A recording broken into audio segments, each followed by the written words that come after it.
राम नाम सत्य है, सत्य बोलो सत्य है, राम नाम सत्य है। राम नाम सत्य है, सत्य बोलो सत्य है, राम नाम सत्य है। एक ही नाम सत्य है, राम नाम सत्य है। एक ही नाम सत्य है, राम नाम सत्य है, राम नाम सत्य है। राम नाम सत्य है, सत्य बोलो सत्य है, राम नाम सत्य है। राम नाम सत्य है, सत्य बोलो सत्य है, राम नाम सत्य है।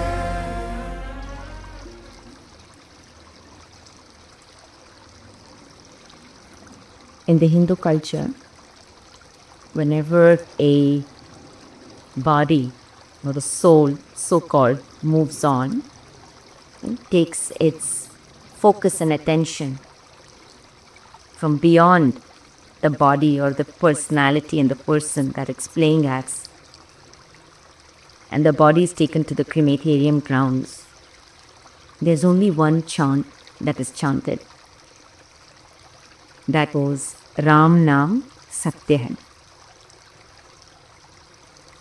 And within this one chant lies the whole secret, so-called secret, of the nature of mind and the consciousness that which we are.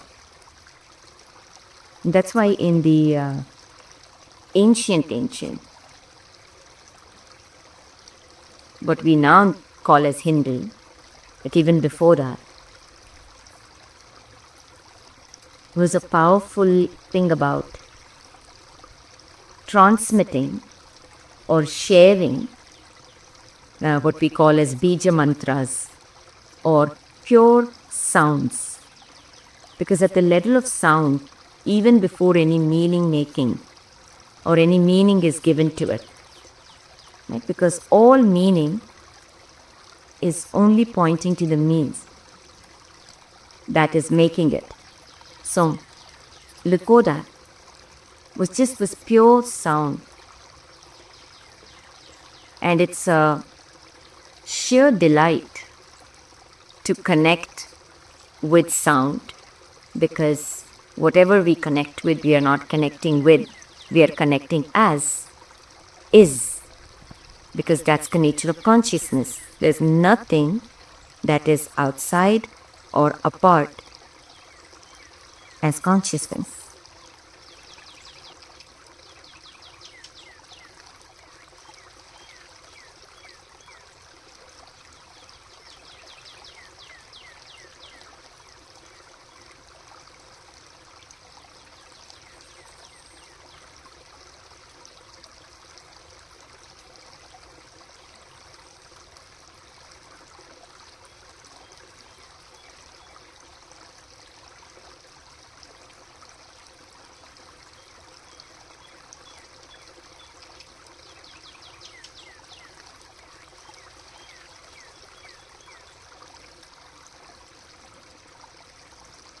Is connecting with sound, which is a pure sensation, it's pure sentience.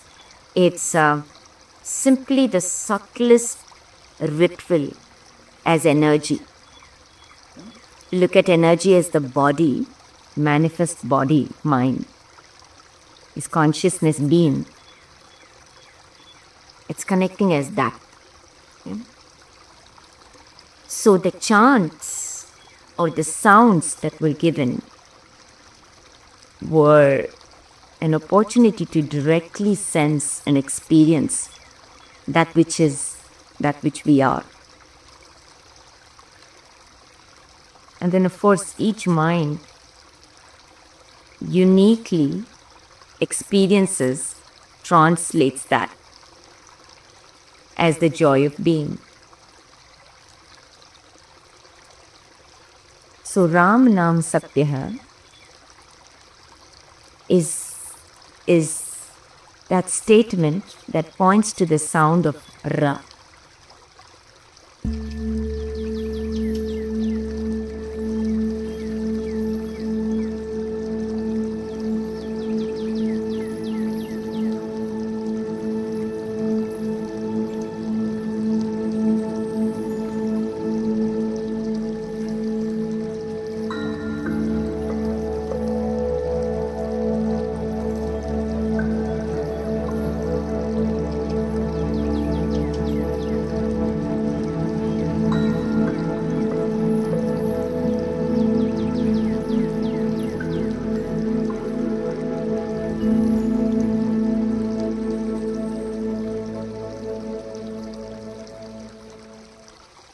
Ra literally is the ability of consciousness to perpetuate itself.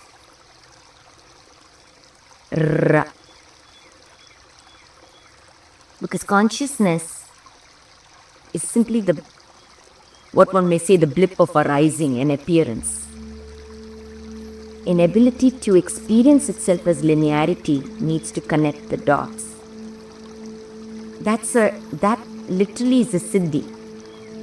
Even the linear play, the stories that we create, the ability to narrate, is the ability of the mind, the net,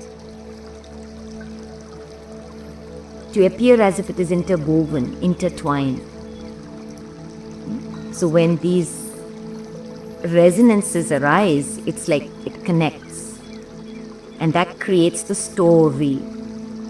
Sta, sta, the sound of sta itself is thapita, sentience, sa, established, ta, sta.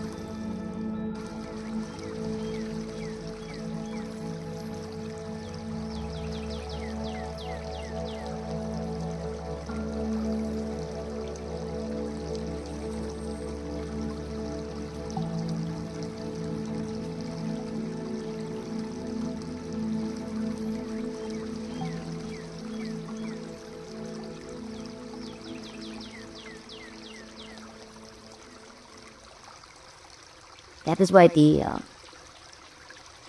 sound of the sta, stapit, we say, established. That's why east, e is the sound of the feminine, the phenomena, the one mind phenomena. Established. The sun rises in the east, easter. All that thing is sta, stable. That means that must stabilize. So all these sounds, like, you can play with it. So just connecting to and as sound, we're completely silent, is a beautiful co-creating, one may put it that way, revealing of that which we truly are. So Ra, that is the power of Ra. At the level of the body, the Manipura Chakra is the individuation of consciousness. It's the masculine. And that means they are the senses that in some ways are turned outside. It allows for the light to be projected outside. That is the only reason we as consciousness can experience and see as if things are outside of us, experiencing that. Of course, not just this outside, even at the level of the body, which we call as inner, is an outer.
that which is really within, in that sense, and one with that which we are, cannot be experienced.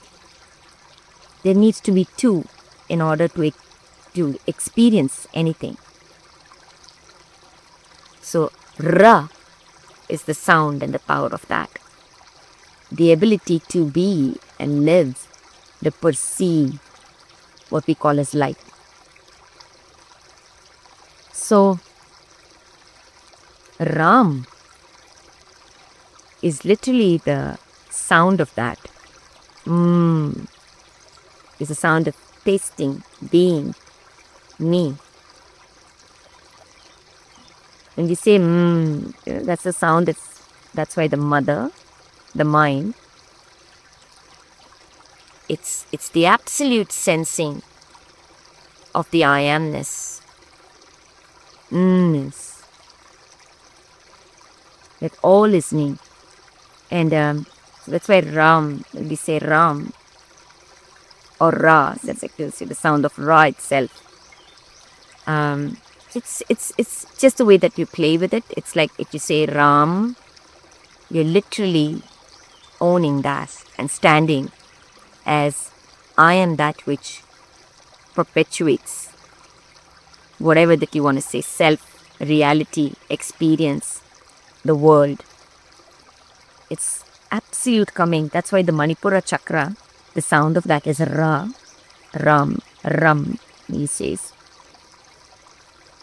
Is that. It's sovereignty. It's coming into that, that I am, that kind of feeling. And if you look at it, at a level of mind also, it's the same as the sound of Mr. Ram or Mr. Mermaid, Merlin.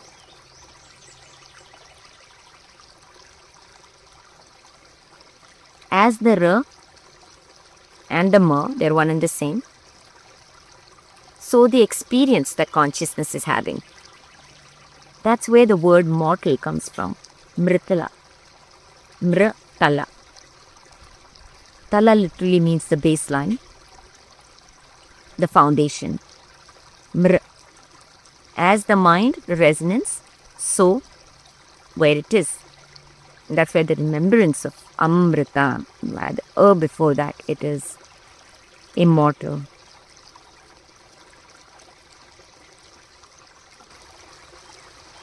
So Ram is a very, very powerful sound.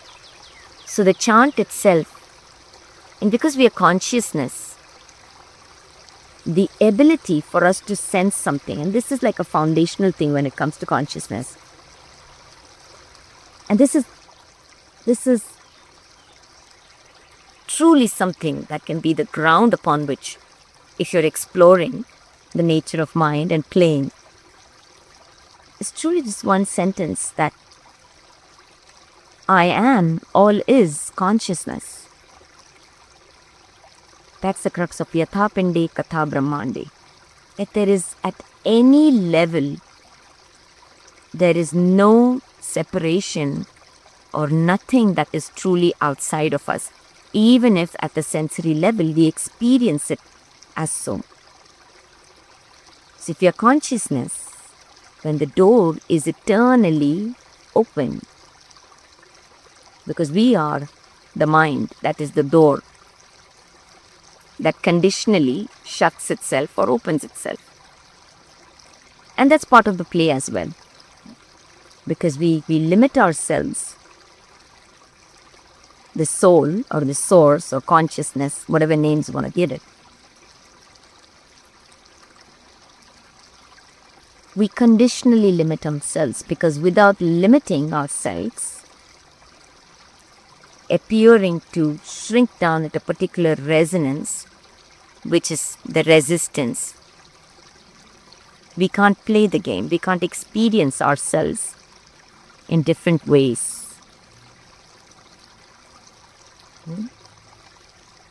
So that's the thing. So that's why it's the significance of Ra. That's why there's a deity, for God, we call as Hari, shown as Vishnu. And Vishnu is the one who perpetuates this, right? And his Shakti is Lakshmi. Hari Om. Hari Om.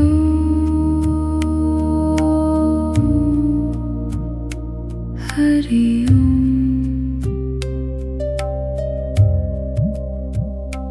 Hari Om.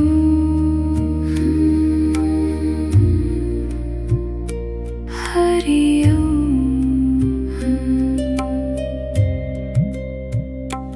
Hari Om. Hari Om. Hari Om.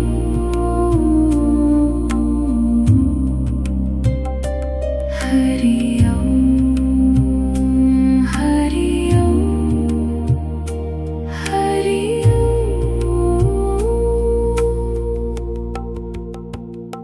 Hari Om.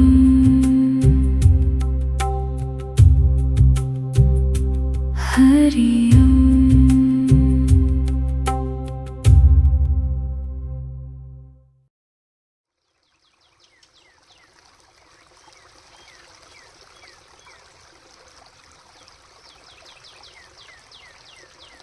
So, Hari is just that, the name of that, the play of humanity as her.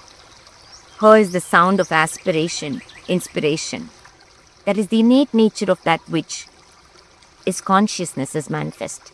It's eternally flowing, unbecoming to that which it already is. So every experience, no matter how it may seem, is an evolution, is an simply appearing process in us discovering ourselves. That is the Hari. So, coming back to, like, when we say the sound of Ra, that's why Ram. Ram, Naam Satya Hai. That means the name Ra, Ram, is the only truth. And since we are consciousness,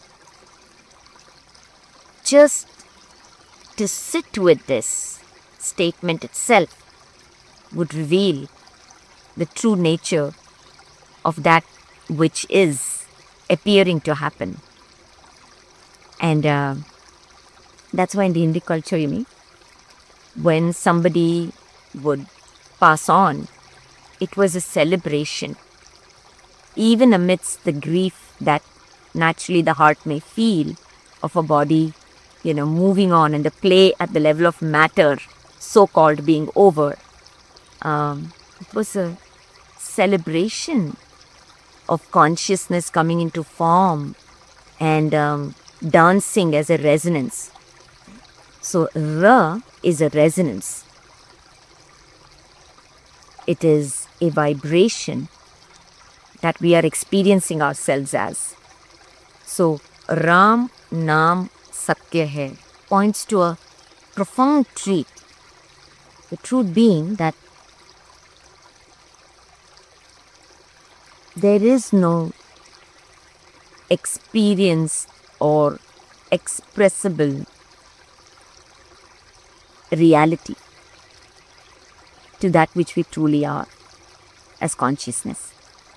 There is no reality.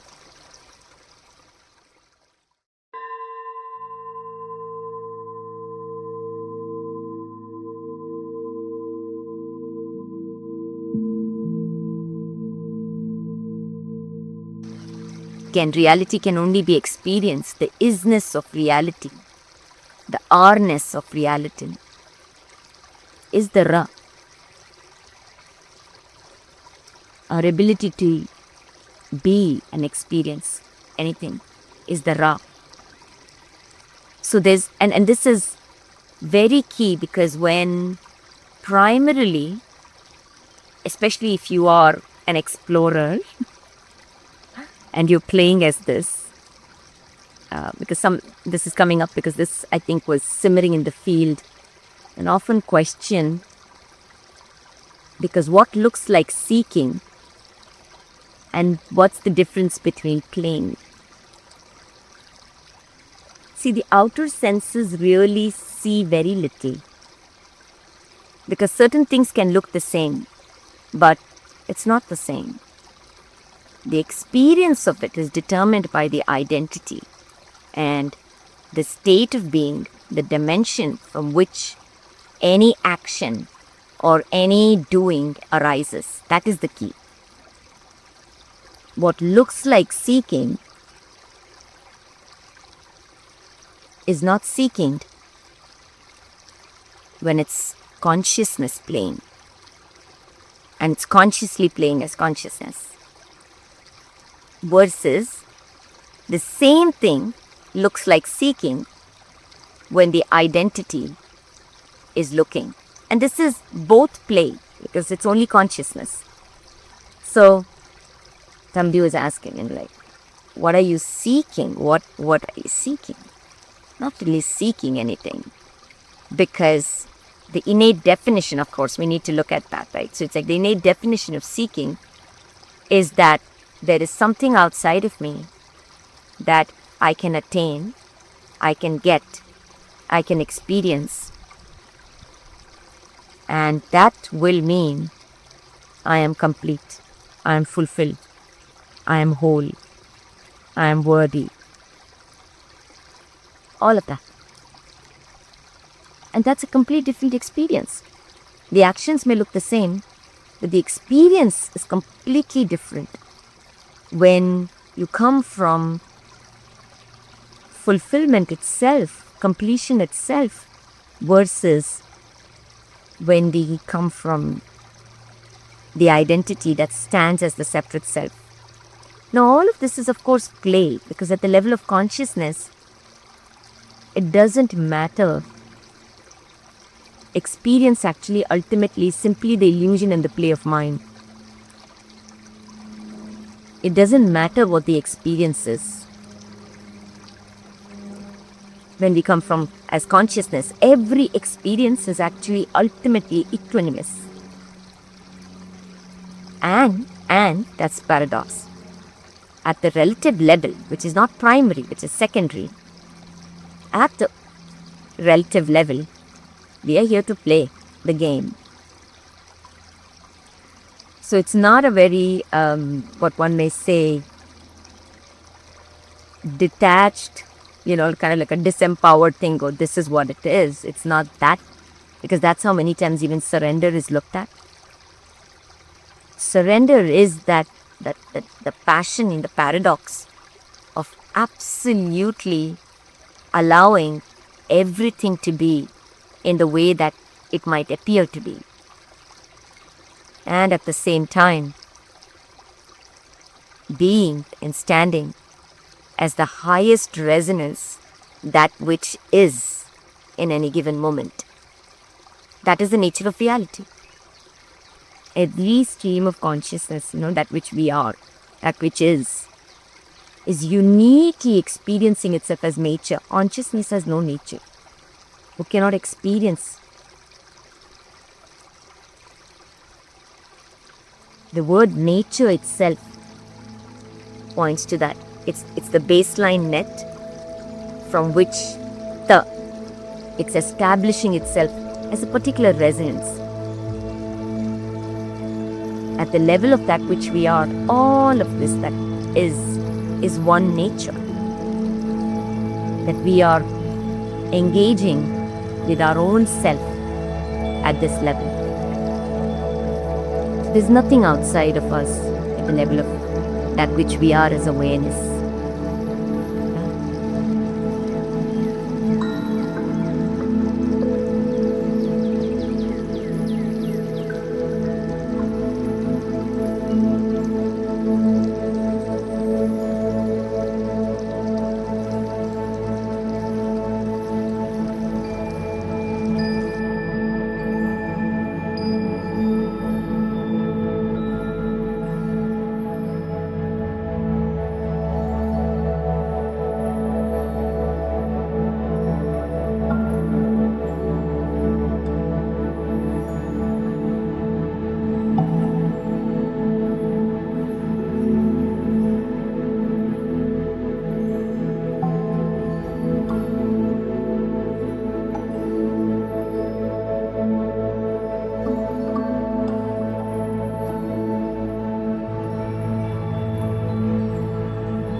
So Ram Naam Satya Hai is that which is Ra's name, that which we are identified as. Nama is the net, the invisible, the unknown, that arises as the me. The play of the unknown and the known. We are both. That is the meaning of Nama. Name. You want to look at it from the manifest self, then you say it's my name. You give yourself a name and you play at the level of the Ma. If you're standing as the Ma, the other way around it is a Na. The Ma that is standing is ultimately not.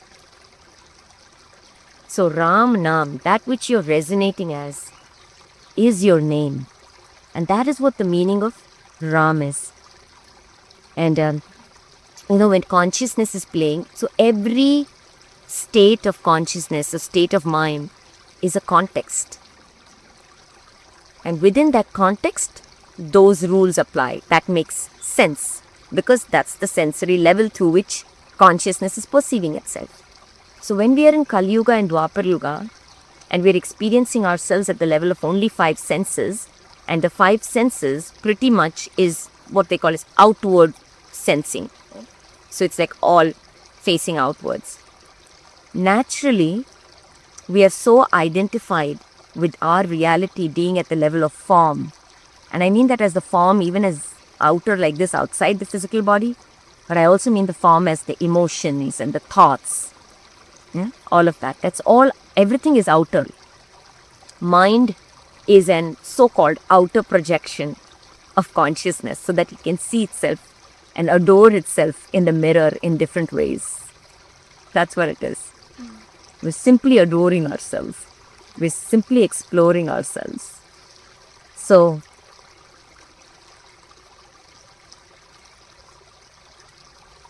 in Dwapar Yuga and Kali Yuga, right, we're so identified at the level of form.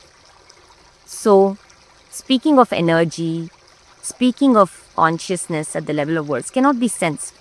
It's impossible if you're primarily standing at the level of 5 senses that kind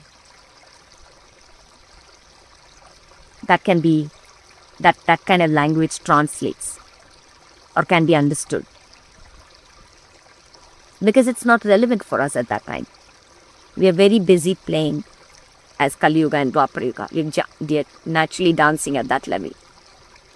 And that's why for the Dwapar Yuga, when Ramayana was written and everything, it's all context, that's why. The Ramayana story is for the Kali Yuga and the Dwapar Yuga state of mind. And that's why Ra had to be given a form with those qualities. So that consciousness can then anchor itself to those qualities. That's why Ram is seen as a deity that is prayed to, because anything we connect to, we experience ourselves as that.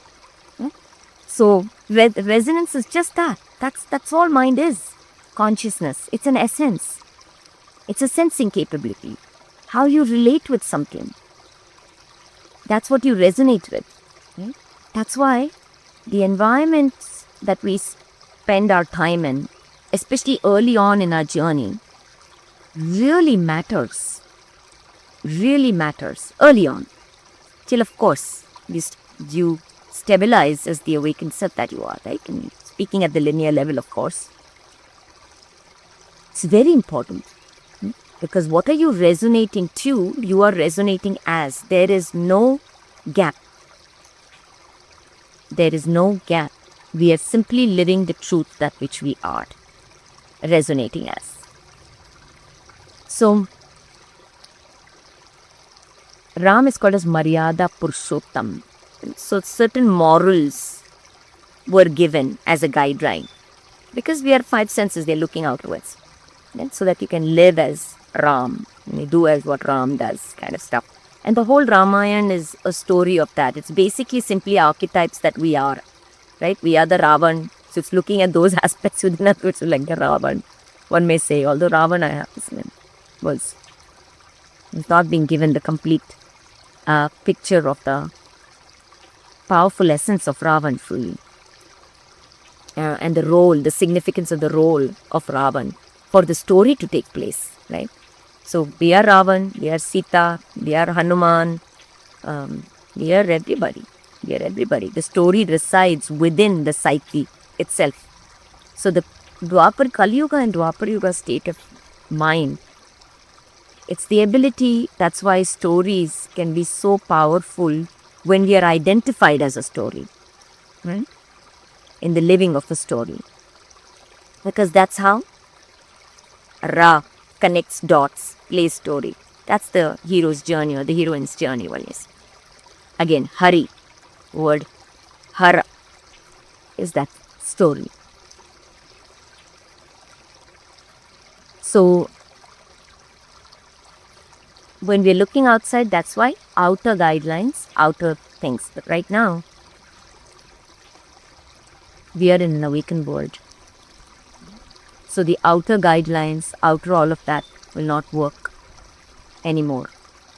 They can serve as a guideline, but ultimately, we're uniquely waking up to the resonance that which we are here as. And that's the call, the soul call, as one may say, that is living itself.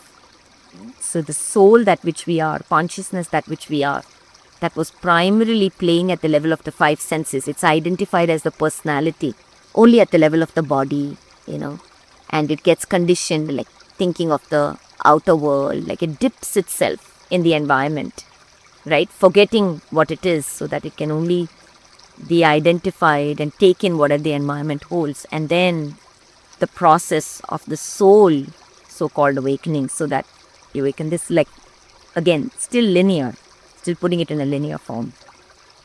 That's the play. So, Ram Naam Satya Hai literally points to the fact that as consciousness, there is no reality to that which we are. There is no Ra. Everything has to do with the quality of your Ra. Only resonance, what you are resonating as, what you're resonating with, is that determines your identity, your Ra, that you're standing as in any given moment, the way that you relate, and the whole world is nothing but an outward projection and expression of relating, the one self that is relating with its own self. We only experience, ultimately, we only experience ourselves. Experience is an intricately intimate thing. We know that. We walk into some circumstance and everything. Two people perceive it differently. Two people carry it differently.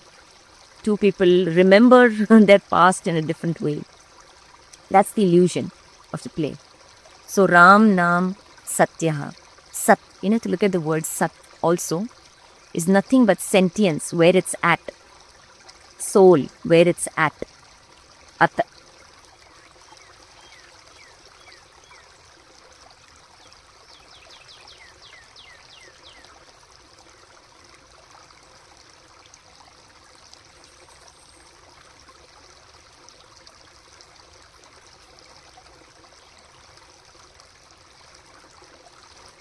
You look at the sound of At. Oh God, just At itself was a powerful mantra. The word that we so casually, use as at. Like shared in one of my previous videos. In Sanskritam, is that which takes you prior. It's the first sound, right? It's unmodulated. You're it's actually the tala, it's like the base, the ground. Okay? It will always take you before. That's why the sounds of adi will take you before. So that's why before any word itself reveals the truth to you. Whatever you want to add after that is your story. Funny. Whatever you want to add after that, you're playing as that story. It's up to you. language, right? Like it's like whatever and whatever, right?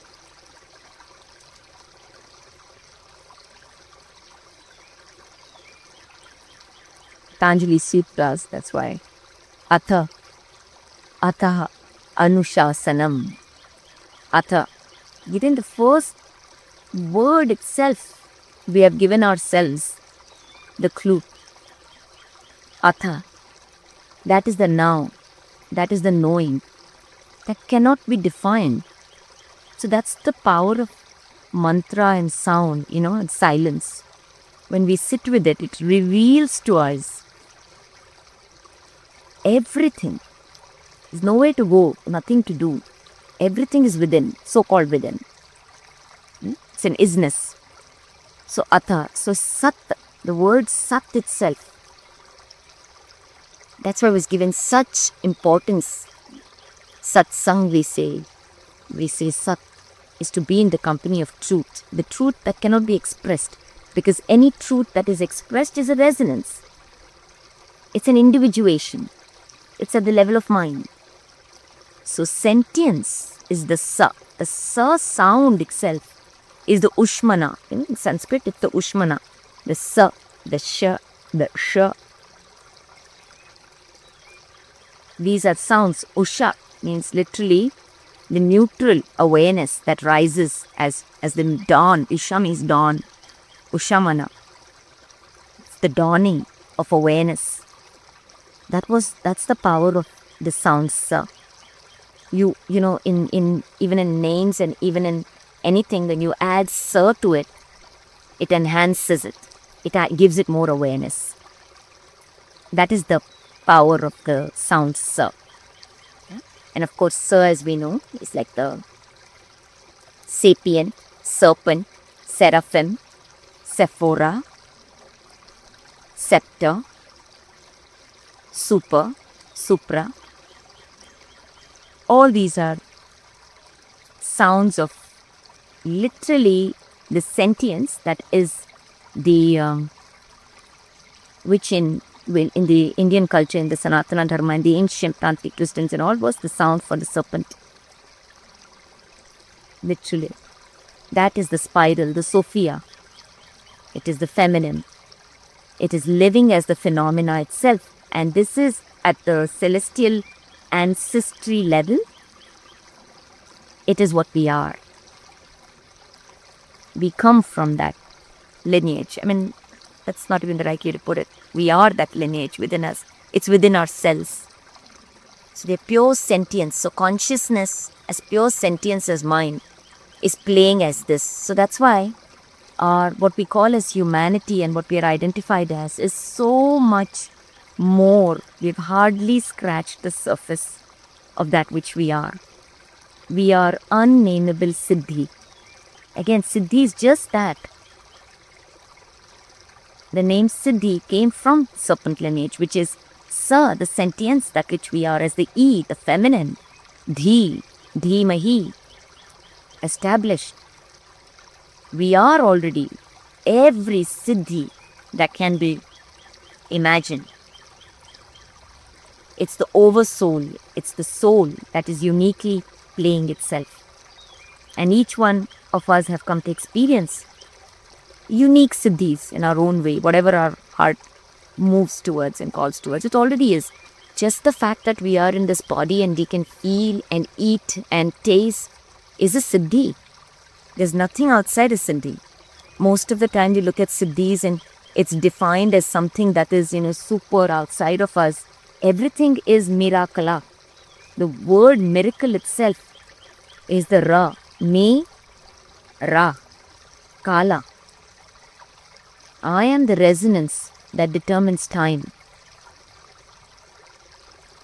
The consonant play in Sanskritam, ka to ma, and that is ka to pa again. Right? The kappa is the dark, unknown. Kama is the light. Kappa and kama are both sides of the same font. Is the consonants. It's the ka play.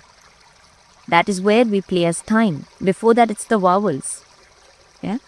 So ka, that's why Kama Sitra. That is what it was. Kama, as the mind, as desire itself, weaving its story beautifully. That is the wisdom of actually Kama Sutra. So, Ka is the sound of that, that I am. You say, I am Kali, I am Kala. Basically, you're just saying, I am mind, I am time. You don't, kind is not above you. You are living time, you are being time, you are creating time so that you can experience time and play. That is dance diary. That's Ka. So, coming back to Satya. So, Sat is that. It before Ta kind of not negates it, one would say, but invites you into that which is prior. It points to that. So, Atta, right? See what is before this, that, all of that comes later. The I am is before that. Is before that. And Sa is sentience. And sentience, so just sitting with Sat. And Ya, of course, is the heart.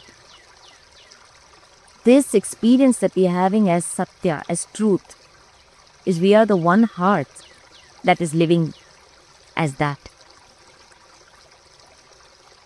It is the one heart that is experiencing itself uniquely. Everything that appears is a cell, one may say, of that one heart, of the one cosmos. So Ram, Naam, Satya Hai is that only resonance is experienced truth, is experienced reality. There is no reality to that which we are for that. And that, holding that paradox is the key to this game. Because otherwise we are chasing reality, thinking it's outside of us. We already are that without the R-ness of it. It's the mind that allows for the R-ness. It is the harness. That's why, in deities and all that stuff, you see that Ankusha, it's like a noose. Pasha, listen. Again, Pa, Sha. These are all sounds that point to a certain mechanism. The word mechanism itself, Nism. This play as Ka that we hear is has a unique structure.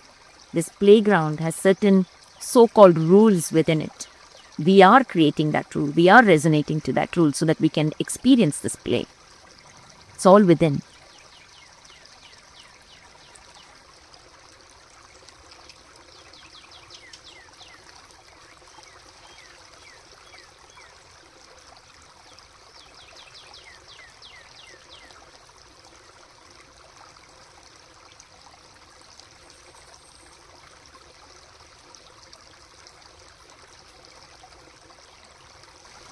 So only Ram, Naam, Satya Hai. So when we keep, that's why you've seen that, right? In India, there are so many where the chanting of Ram and is given so that we awaken to our own nature, true nature, to see that I'm the one creating reality. I am resonating, and I is the one that is relating in that way. There's nothing else to change, no one to change. Change simply happens.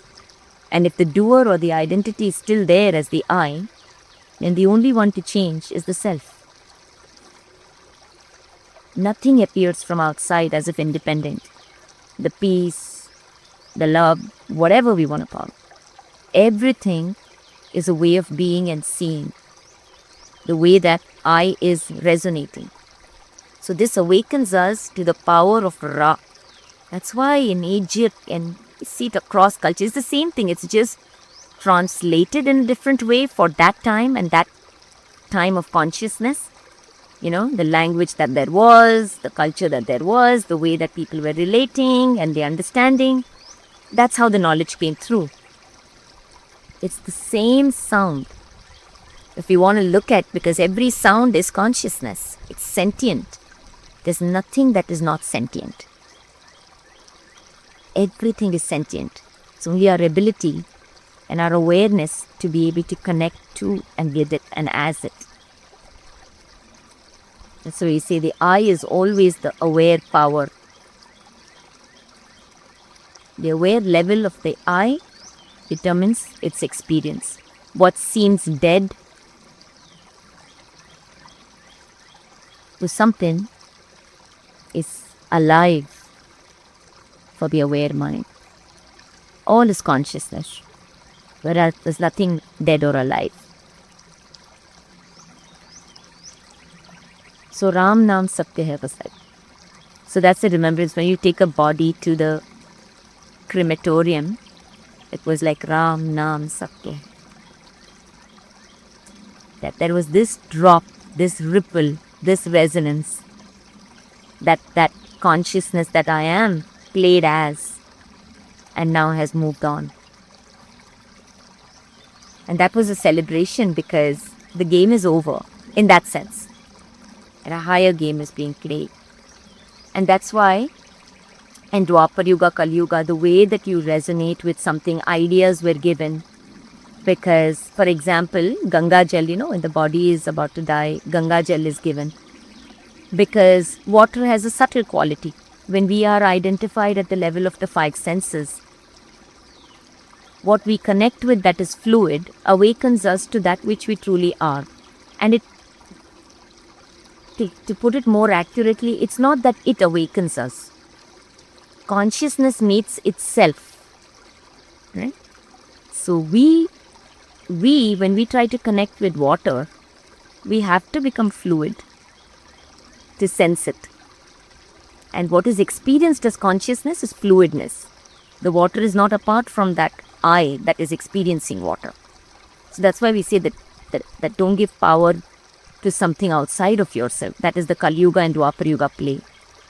Every practice, every ritual, anything that you may be called to explore, the power of that exploration is your own self. It doesn't lie independently in that. It's simply a way of experiencing and joyfully playing, like we play a game when we play Monopoly, even if we land in the jail, which I did, by the way, a few days ago with my kids. But we know it's a game, right? Like it's like you're there. You're still going to do your best to get to the so-called finish line in the game. So that's what it is. That's what it is. So, so you give Ganga Jali, right, to this thing with the understanding of that. That's why. All the rituals, the ancient Vedic rituals, that's why deeply connected to fire and water. Now, of course, time ultimately is inconsequential. So if you're watching this at another time, won't be matter. But right now, when this video is being made in this moment, we are in Adhik Masa, which is called as an extra month. There's significance given to it, but it's a powerful mind or time, one may say. All is powerful, he is saying, at the level of clay. Mangalam Bhagavan Vishnu, Mangalam Garudaಧ್ವಜ, Mangalam Pundarikaksha, Mangalayatano Hari. Mangalam Bhagavan Vishnu, Mangalam Garudaಧ್ವಜ, Mangalam Pundarikaksha, Mangalayatano Hari. Mangalam Bhagavan Vishnu, Mangalam Garudaಧ್ವಜ, Mangalam Pundarikaksha, Mangalayatano Hari. Mangalam Bhagavan Vishnu, Mangalam Garudaಧ್ವಜ, Mangalam Pundarikaksha, Mangalayatano Hari. Mangalam भगवान् विष्णु मङ्गलं गरुडध्वज मङ्गलं Pundarikaksha मङ्गलाय तनोहरि.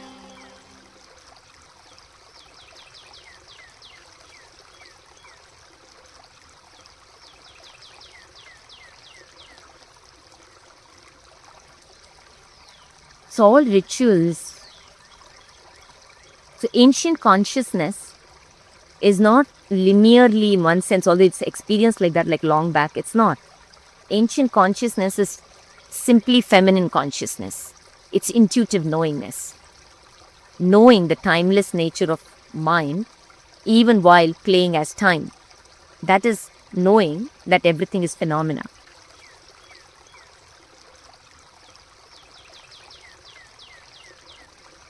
So ancient consciousness, that's why all the rituals offered then, all the practices were to awaken us to the illusory reality of the nature of mind as phenomena. This is simply phenomena. And we are not phenomena, we are creating, living, being consciously as mind that is phenomena. That is, right? So, ancient consciousness, all these rituals that you see in the Vedic, this thing was by the fire. That's why, just there's one meditation where you can just look at light, look at candle, and it'll awaken you to the nature of that which you are. So fire, water, during Pitru Paksha and all of that, lot of the stuff where was done by a body of water. Right? And we see that, right? All the civilizations that really grew, everything was by water.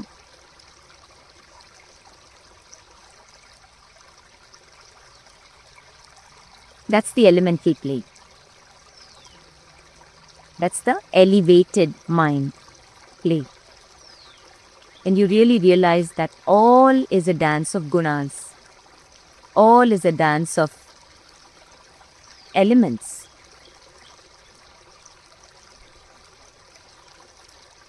I am that.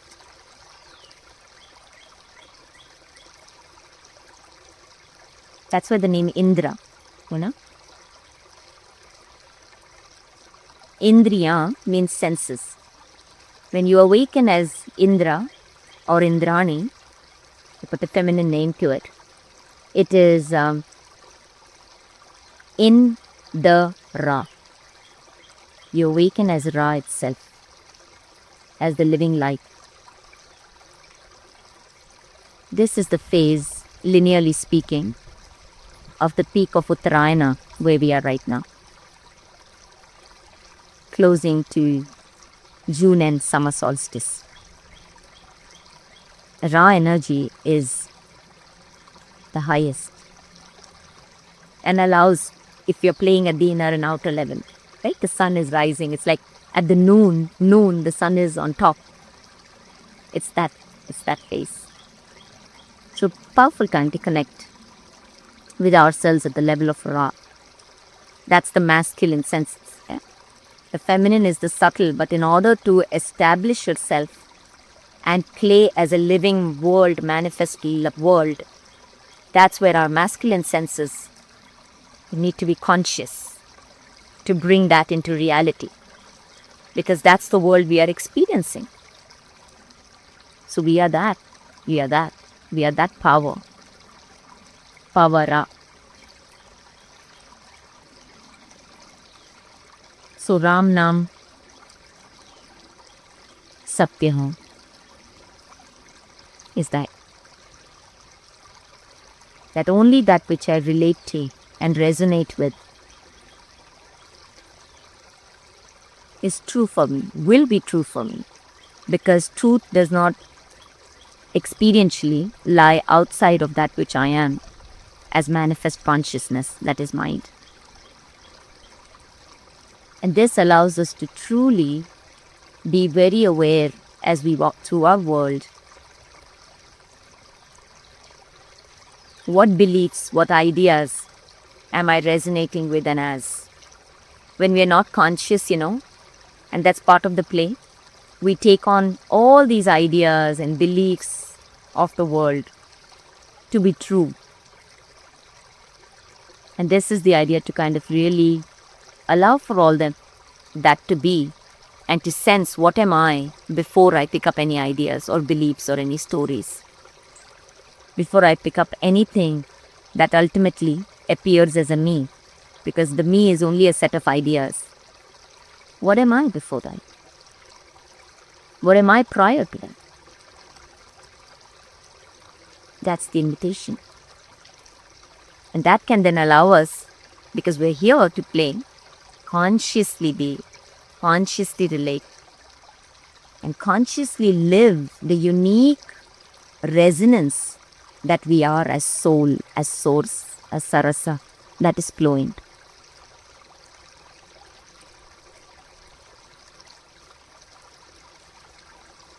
Naam Satya Hai. That's to Ganga Jal. I didn't complete that story. It's reminding. So the Ganga Jal, what would happen is when we are in Dwapar Yuga, right?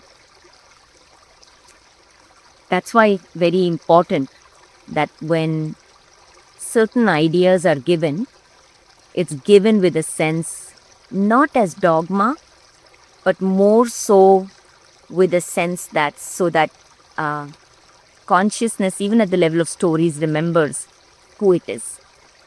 Right? So Ganga Jal was given because every time you're next to water flowing, you become fluid. So that's why rituals were by water. And that's why the story of Ganga, she's connected to the feminine at the level of the chakras. If you look at, like at the nadis, it's the ida. Yeah, it's the ida. Literally everything is the phenomenon. It's the the feminine, that is densifying. She's the one who births, spins herself as an idea, which is the pingala, experiencing the masculine, experiencing itself as transformation, as it going through a portal. Pingala, gala, literally means the throat.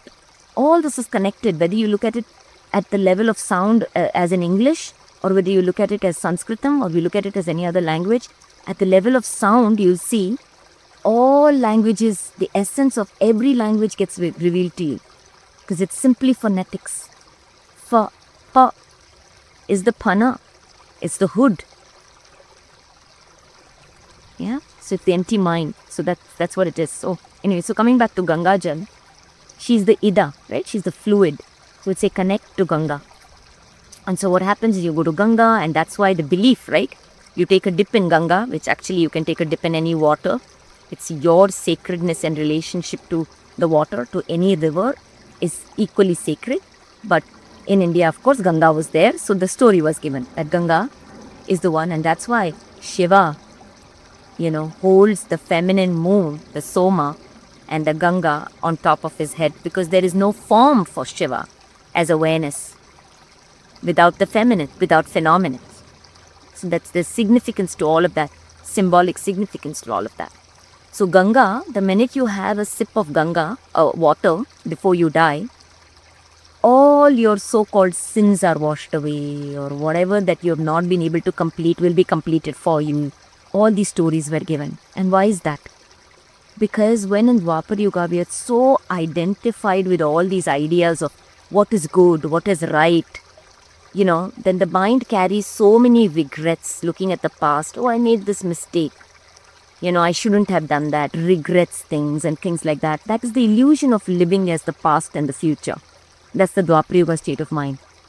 Well, you couldn't have done anything else, because the level of awareness that is there in any given moment is how consciousness is playing as chitta. Right? But as Dwapar Yuga, Kali Yuga, we don't know that. Right? So then we regret things. Right? So we think we made a mistake, or we failed at something, or we succeeded at some, whatever that might be. So to wash away all that, that's why the Ganga Jal is. Like you take a sip of Ganga. The Ganga is here. She's flowing. She will complete all the cycles that you think you have not completed. She will wash away all the sins, because that is the nature of her. She flows, right? As long as thoughts flowing and everything, you're not holding on to anything, there's no crap. Everything ultimately goes to the ocean. The one ocean being that which we are, right? So when you take that sip of Ganga, you can just go with peace. That's the story that's really given. because that relaxes the mind. We are as vibration, right? At the moment of transition, when the mind loosens itself, and that can be consciously done when we are also awake, right? And that's at the lower astral level, you may call that outer body, or you might even call it at a higher level, whatever that might be. It is when consciousness that is so focused as this body, whatever, loosens itself to go out. And that's the direct experience of that which I am, right? Beyond thinking or guessing. It's like I am everything that there is. When we kind of go there, right? And just kind of open up to that, okay? Vibration is very neutral. Consciousness as mind is very neutral. There is no person there. Whatever is vibrating is being experienced. That's the nature of mind. So when that vibration leaves the body and goes into that state, if the vibration is still as a person, that means at the level of 5 senses, it appears that it will come back around to be reincarnated. So this was given as a permission slip to vibrate as a moksha, that which already is. We are moksha. The mind that is standing outside as a full circle beyond the sha. That's the consonant play. Ksha. Aksha is that powerful sound. Aksha is the before the kama kappa place begins, before the time begins. I am Aksha. And the conscious axis. That's the understanding, right? So the Ganga Jal is given. So then the mind naturally does not hold on to those thoughts. Because thoughts are simply ephemeral. They're mirrors of the identity. It's simply magnetic thing that is happening. Okay? So when we see that nature is awareness, you allow every thought to move through you like a river that is moving through you. Okay? And you can consciously play as in any thought. Right? And that's why we're here as mind. So we can always do that. But just be as awareness, you allow all thoughts to move through you. You realize that all of this itself is one thought that is experiencing itself. The soul is at one thought. Source is at one thought. So in the body mind, like the mind, like the four has the Ganga Jal, it's completely at peace. Everything is taken care of and everything. And in that, what happens naturally, in that moment, the vibration as mind settles, the ripples settled. I am clarity. I am purity. I always so-called was and will be. Direct experience at peace, then you move at peace. And then you're conscious, right, at that level one itself. Still putting this linearly. Conscious that then a lot of other things. Yeah. So it was a way for moksha. So that's the so-called power of rituals. But again, context is everything, because where rituals and practices can absolutely serve as permission slips to awaken to that which we already are as conscious being. The flip side of that is that when the mind, and this is one of the biggest myths, and one of the ways in that can be very helpful in engaging with any material in our exploration, is the myth of the doer. That is the mind that tries to understand. We unwittingly hold a myth that only evolution or ascension or existence or experience happens when it is understood. Life does not need understanding in order to be that which it is or flow as that which it is. This is the power of what we were invited to in Dwapar Yuga as faith. The knowing of your mind is not needed for evolution to happen.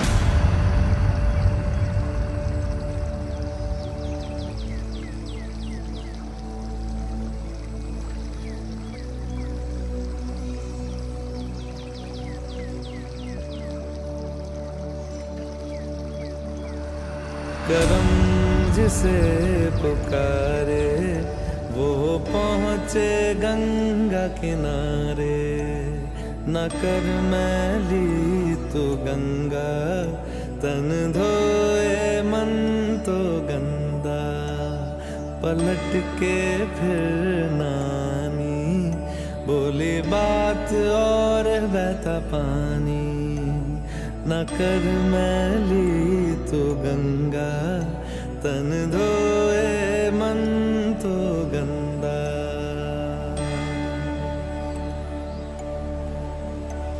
मन पावन हो गंगा में डूबे नहाए, मन रावण जो लहरों में तूने बहाए, जो चला गया वो लौट के फिर ना आए, तेरा कर्म ही है जो संग तेरे ही जाए। मन पावन हो गंगा में डूबे नहाए, मन रावण जो लहरों में तूने बहाए। हर हर गंगे हर हर गंगे हर हर गंगे गंगे हर हर गंगे हर हर गंगे गंगे हर हर गंगे हर हर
And that is where we say, the innocent will live as the kingdom of God. You do not need any knowledge.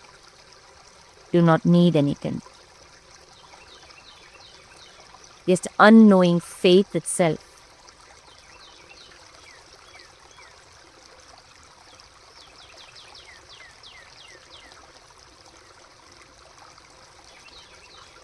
is actually what it is.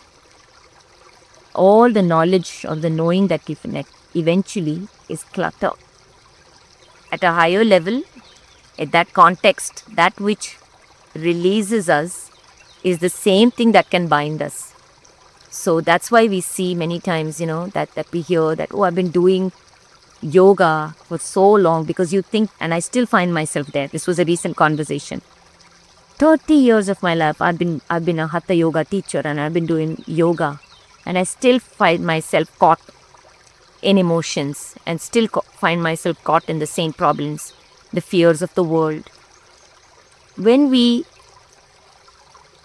unwittingly think that a practice is what helps us evolve, then we are going through the slower path actually.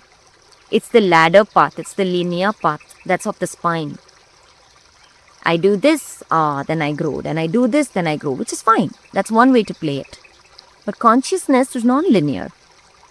It already is.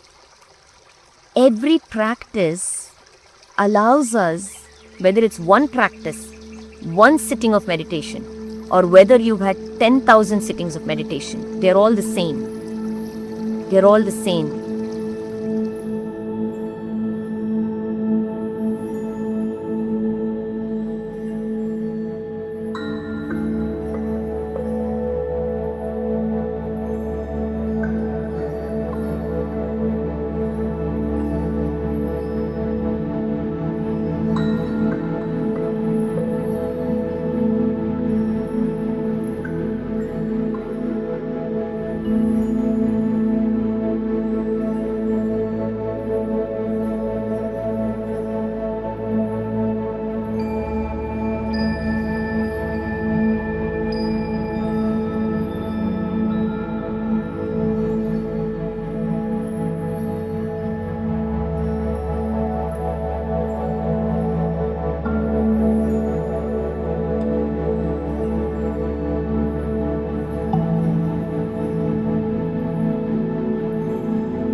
That is why time is inconsequential to awakening.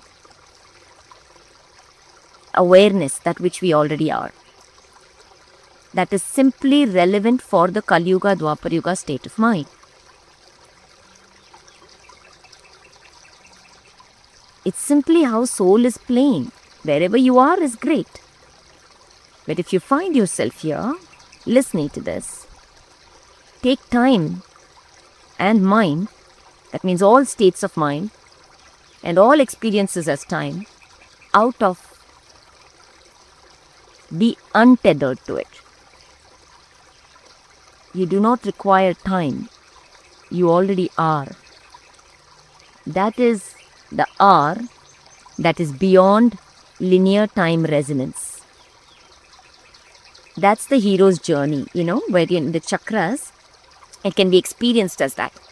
Whether you experience that is also irrelevant. You are already that. And this saying is, you don't need to raise your kundalini and do any of that. Your kundalini could be very much risen without you being aware that it's risen. You will have different experiences. You'll know that. But this is that, from the root chakra till the throat it comes. This is the tower, the 16-petaled tower on the tarot that we call as. This is the lighthouse. We are the lighthouse. That's what it means. It's the empty kapala. There's no path here. It's still here. That's why right now, and we'll especially at the level of form, we'll see that the throat chakra is opening. That's why the invitation to express your truth.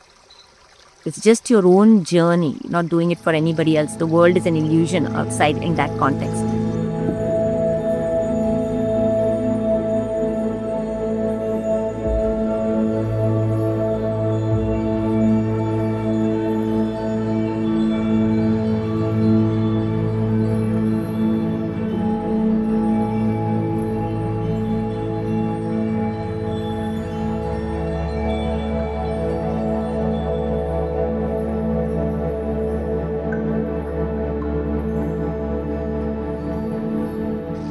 So it's oneself. So this is the hero's journey. This is Hari's journey.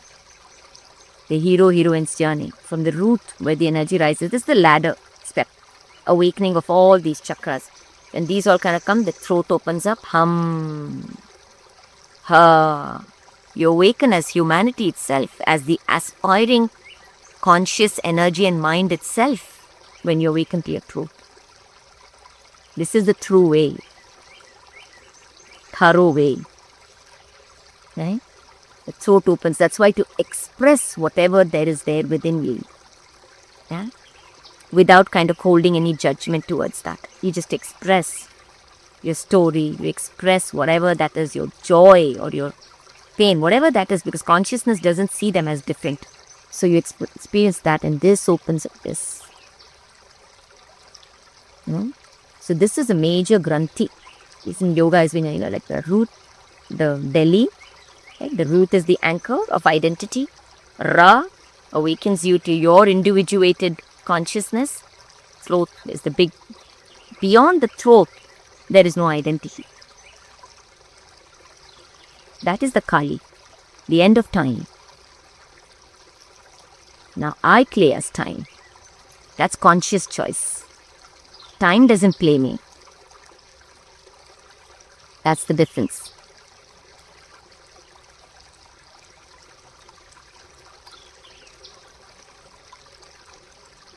When we come here, this opens up. Then your presence itself is the lighthouse. The lighthouse doesn't go into the world doing stuff. The lighthouse simply is being what it is.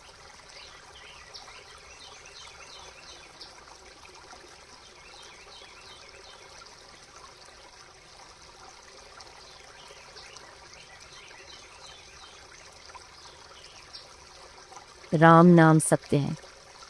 We'll just end this with this. I'm going to invite us.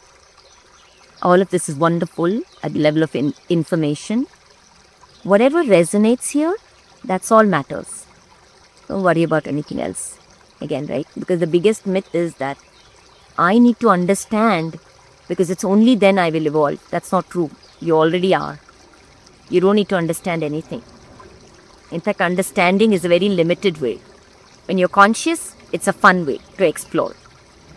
But otherwise it can limit you, because you already are that. So whatever resonates here, just be with that. That's more than enough for this moment.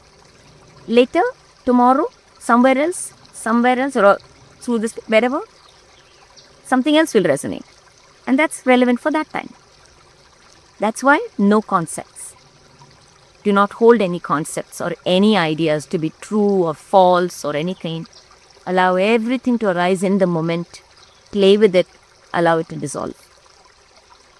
You are nothing and you appear as anything and everything. You can consciously play as whatever you want. So, do not hold on to. That's the biggest myth that I need to understand. In fact, the more you are open, the more you are playing, the more you're not wanting to know, like see, the more you will know. Rumi's quote of what you are seeking is seeking you is not accurately translated actually in the way that it's most of the time said. And end this with this, and this is a really powerful insight that can help. That after the throat, you really realize that resonance is not a linear thing. Every arising moment is independent on its own. Allow it to appear and dissolve. Allow it to appear. It's dynamic energy. That's all it is. There is no cause and effect. It just arises, dissolves. It's within itself. So within that itself is the whole world. Every resonance of every nanosecond is a whole world. It's ingraspable, really.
That's Ram Naam Satya Hai.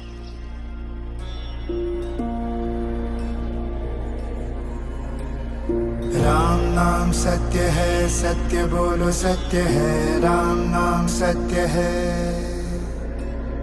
Ram नाम सत्य है, सत्य बोलो सत्य है। राम नाम सत्य है। एक ही नाम सत्य है, राम नाम सत्य है। एक ही नाम सत्य है, राम नाम सत्य है। राम नाम सत्य है। राम नाम सत्य है, सत्य बोलो सत्य है। राम नाम सत्य है। राम नाम सत्य है, सत्य बोलो सत्य है। राम नाम सत्य है। मेरा और तेरा ये सब कुछ असत्य है। मेरा और तेरा ये सब कुछ असत्य है। राम नाम सत्य है। राम नाम सत्य है, सत्य बोलो सत्य है। राम नाम सत्य है। राम नाम सत्य है, सत्य बोलो सत्य है। राम नाम सत्य है।